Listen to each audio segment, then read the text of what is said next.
Welcome back to another edition of Inside Transportation, only on CFFNation.com. I'm Matt Manero, and I'm happy to have Tim Spence with AppsForTruckers.com on the show today. Tim, welcome. Thank you. Appreciate you having me on. Tim, I'm out of Dallas, Texas. Where are you? I'm right down in the middle of Alabama, formerly from Birmingham area, and just moved down to Selma area. Okay, great. I love that part of the country. I do a lot of work with a dealer out of Birmingham, so I'm very familiar with the area. So, Tim, I wanted to get you on the show. Obviously, you have a unique domain name and tag name in Apps for Truckers. Inside Transportation is a show that I host on the network that brings unique and quality information, education, and entertainment to the trucking space. So let's talk about Apps for Truckers. What exactly does Apps for Truckers do? Apps for Truckers is, I would call it more of a brand. We present things to the trucking industry, to the transportation industry, that would help make life on the road a lot easier. It could be apps. It could be podcasts that could be of interest to people. We have, you've had on the channel before, Buck Black. He's been on the program as well. Recently we've started interviewing truckers for some more well-known truckers for the Apps for Truckers commentary, kind of getting their feel on certain regulations and things like that. And plus we got extra things that are going on. We have a blog that produces, I would say, very worthwhile content for those who like to read more than just sit and watch or listen to a podcast or a video. You bet. So bring me back, though. I mean, tell me how trucking got ingrained in your life. Tell me how trucking became part of who Tim Spence is. My daddy threw me in a truck and then said, whoa, Tim, you look like you're a natural at this. I don't know if he was lying or not, but he was the entrepreneur of the family, and I came from a household that it was a single parent household. So I saw Dad every now and then, and he was in Houston, and so it was always a funny thing. Somebody asked me, I said, the entrepreneurial part of you, how was that? I said, well, it was always, I asked Dad, how are the jobs going?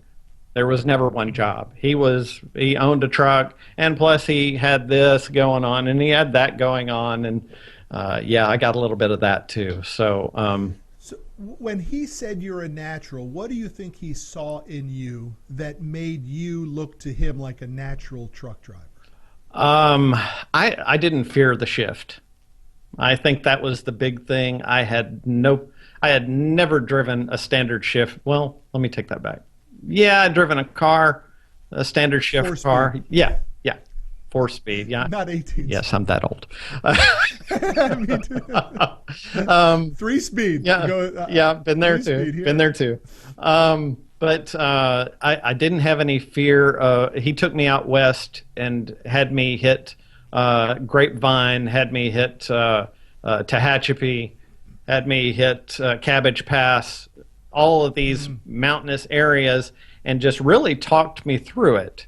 Whereas in Alabama, you didn't have to have a commercial license at that time. He threw me in the seat and let's rock and roll. So it didn't bother me that I had 75, 80,000 pounds on the back. I was very safety minded. It didn't bother me.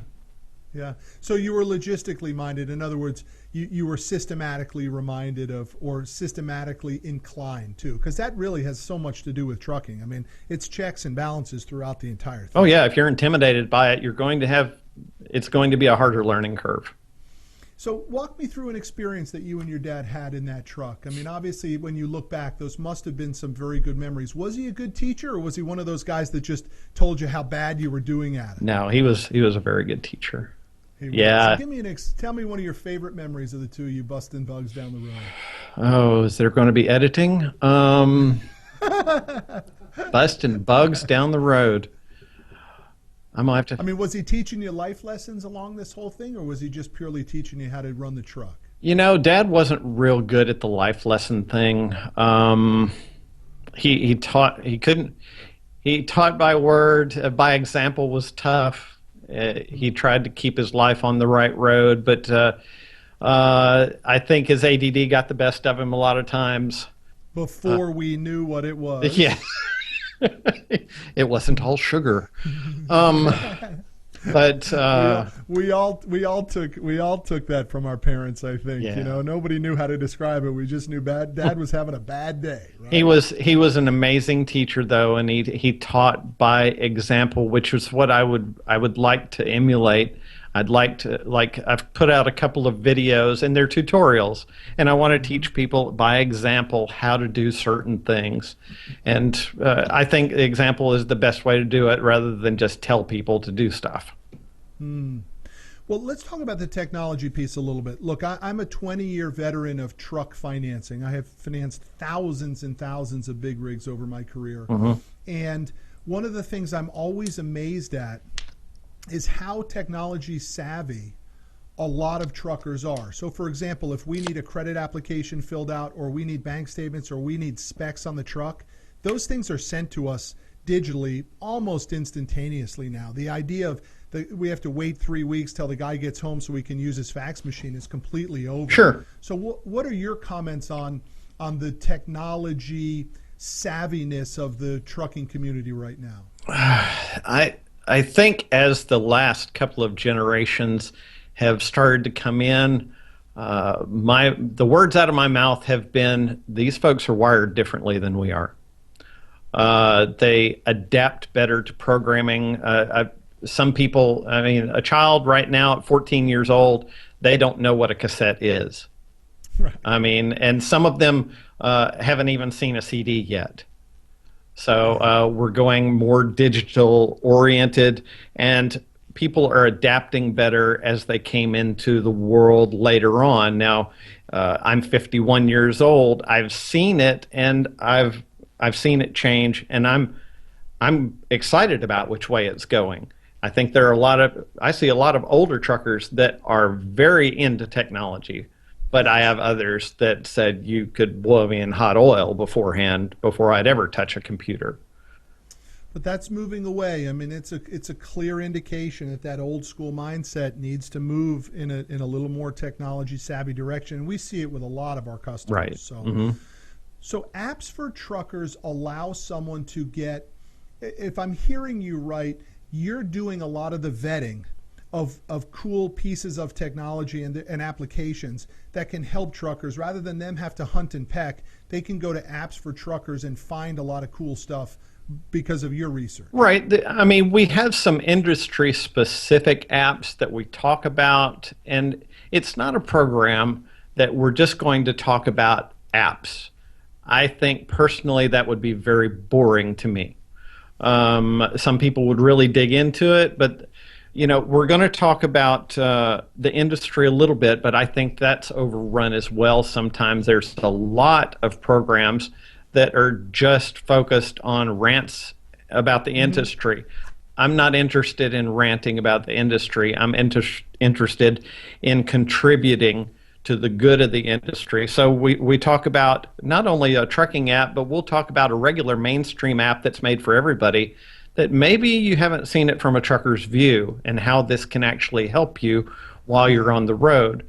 And we have another segment, featured podcast, different podcasts that I will listen to. This is free radio, folks.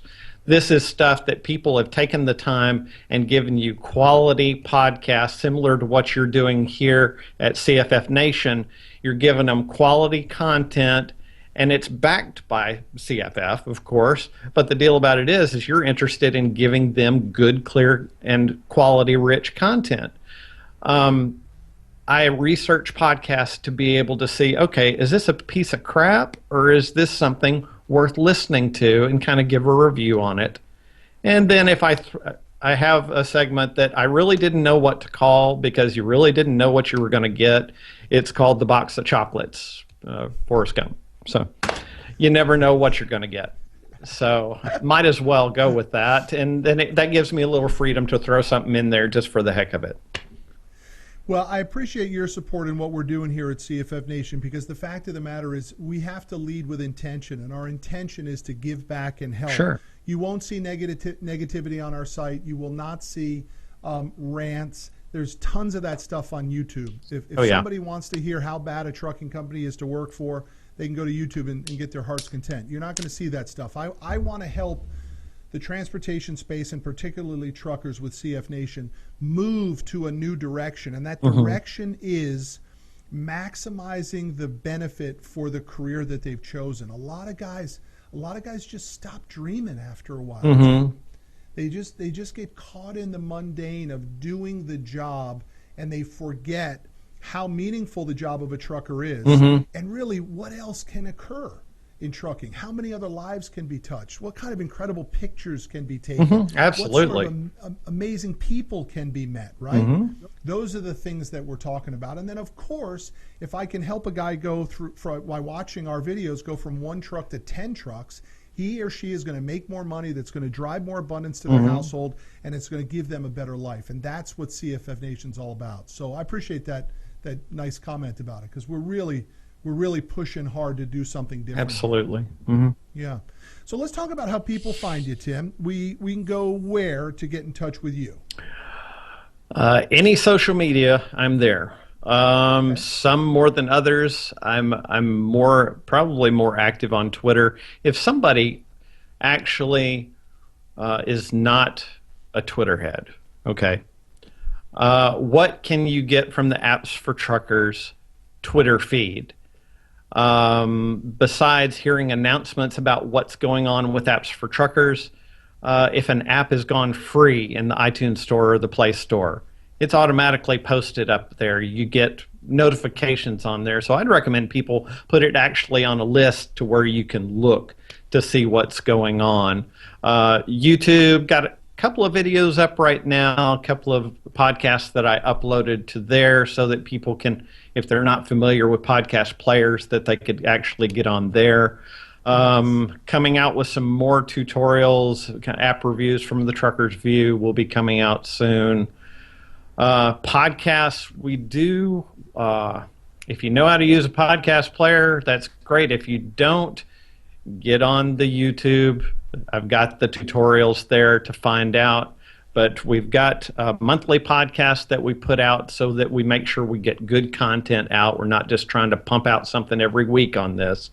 But we've got a new series coming out, which is an interview series. It'll be a weekly, interviewing regular, everyday truck drivers about everything from how they were raised to how they got into trucking to their views on the industry. It's a first-name basis, no company name, so they can be more forthcoming. That's going to be a weekly called I'm a Real Life Trucker series starting June 1st.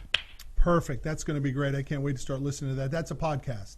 Yes, absolutely. They range usually between 14 and right now it's between 14 and 20 minutes long, but we get into some pretty heavy subjects sometimes, and I like to let them have their voice, and that's been the big thing. I've played this for a few people, and they said you're giving them a voice, and they're being heard, and I think I've struck a nerve with some people.